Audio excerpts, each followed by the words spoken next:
welcome to my channel. My name's Natalie Osborne Thomason. You may have heard of me or not. For the last 30 odd years I've been investigating the paranormal, usually ghosts and hauntings, but also UFOs, cryptids and time anomalies, things like that. I've written 4 books on the subject and had many experiences myself because I've put myself out there investigating these things. Sometimes people say to me, what got you started ghost hunting and investigating the paranormal? I think it was my dad, because he was a man who was a great storyteller. He used to tell me stories about his own ghost encounters from doing his job, going up and down the country showing films. He had a company called Mobile Movies, so he used to go around, and he said he'd seen many ghosts on the roads late at night and things like that. So he got me into it. And then I lived for a while in a series of haunted cottages. So it kind of got me into it because things would be moving around. The children would, I've got 3 children, they'd say we've seen something in the house. So that got me into it as well. Then in 1995 or 94, I think it was, I went to Australia.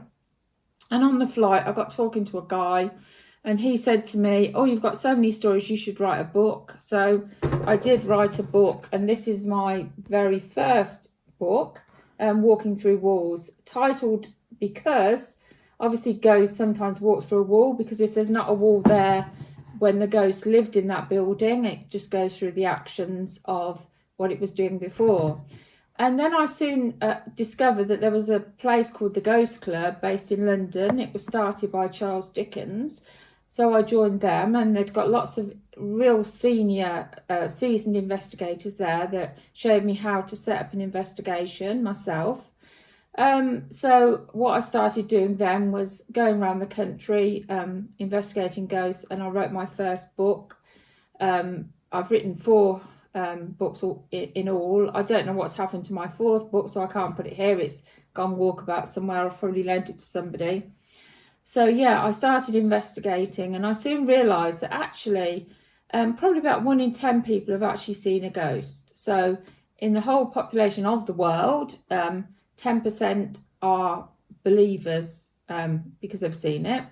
There's other people that believe they haven't seen anything, but they've seen evidence, videos, still pictures and things like that. So there's a huge amount of people out there that love ghost stories, love Halloween, love all the spooky kind of stuff. But most ghosts are simply recordings. They're just a snippet of time that's caught and gets replayed again and again. So it's nothing that can hurt you or should scare you too much, because it replays the same loop of footage. And I think it was about 20 years ago, possibly, that the Ghost Club asked me to write an article about ghosts for their magazine. And I predicted that with the advent of phones with cameras on, that there'd be a lot more footage that would be caught, because people have always got a camera on them. So nowadays it's amazing because there's so much more footage. Obviously you have to pick through it with a fine-tooth comb, and you think, well, is this is this genuine? Has someone set this up? Because sometimes people like to have fun and make things up. So I often get asked, what's the scariest thing that's ever happened to me in all my 30 odd years of ghost hunting? And I would say one of the most scary things was I was filming for a TV show that actually didn't get made in the end, but we did lots of filming, called Extreme Hauntings. And we'd go all around the country to the worst of the worst places and take footage.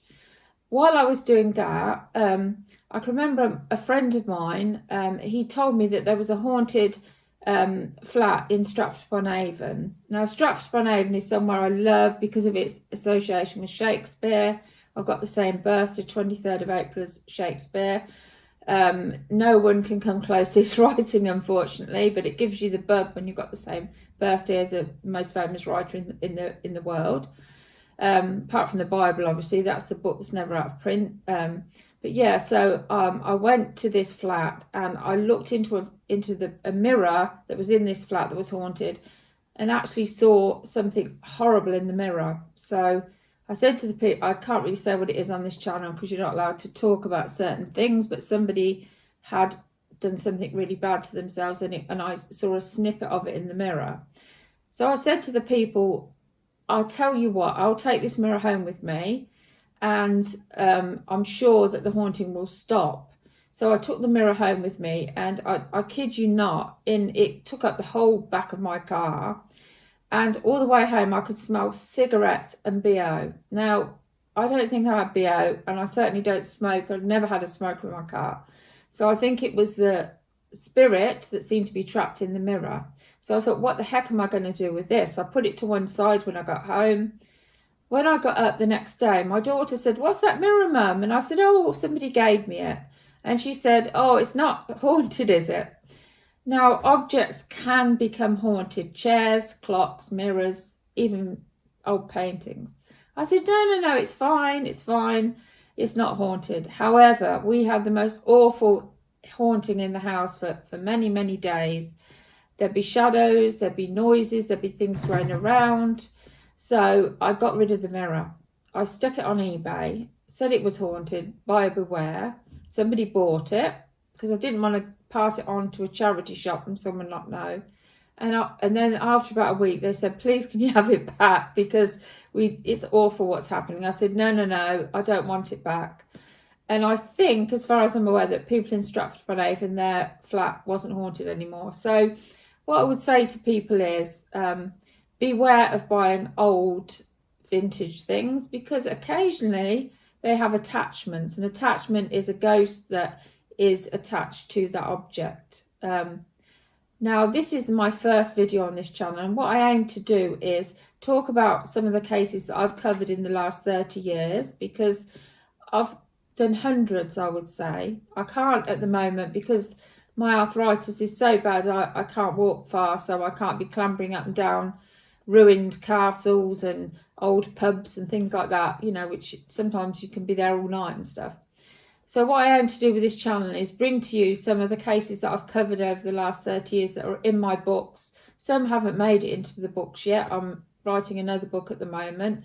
When that will be out, I don't know. So, and also I intend to interview some famous faces of the paranormal world and ordinary people that have experienced hauntings, because it is a true phenomenon. It annoys me when people say, "Oh, I don't believe in ghosts, but I'm scared of them," or "Oh, you must be hallucinating," or "Did you go to the pub and have a drink when you did that investigation?" and all things like that. So I'd like people to comment, and obviously if you're experiencing a haunting, I may be able to give you some advice. I used to go around the country helping people, sometimes moving ghosts on, but like I say, these are the three main types of ghosts. One, the recording, which is the most common. Two, a spirit manifestation, where it's a loved one or a spirit attached to the building or an object. And three, a poltergeist, which famous Hollywood, you know, they always go on about poltergeists, they move things around and stuff like that. So this is my channel, so welcome to, and it's called Ghost Host because I'm going to be hosting lots of things about ghosts and the paranormal. So hopefully with my channel, what it's going to do is it'll be interesting, you know, things that have happened to me, things that I've investigated, but also people can contact me via the comments and say, "This is happening to me, what do you think?" And because there's nothing worse, and this is the thing that I'm going to end this video with, you move into a house, or you're living in a house, and there is a haunting. You can't call the police. You know, who do you call out? So your house is invaded by something that you don't know how to deal with it. That is really quite a scary thing. And when I first had my daughter, she was only a baby, there was something in the house there. It was a very old cottage, and I sensed that it didn't particularly like the baby. So I had to have her in the room with me because I was a bit worried that whatever it was going to, I don't know, wake her up, you know, not have good intention towards the baby. So yeah, this is my channel. Hope you enjoy it. It's called Ghost Host. Thank you. This is Natalie Osborne Thomason.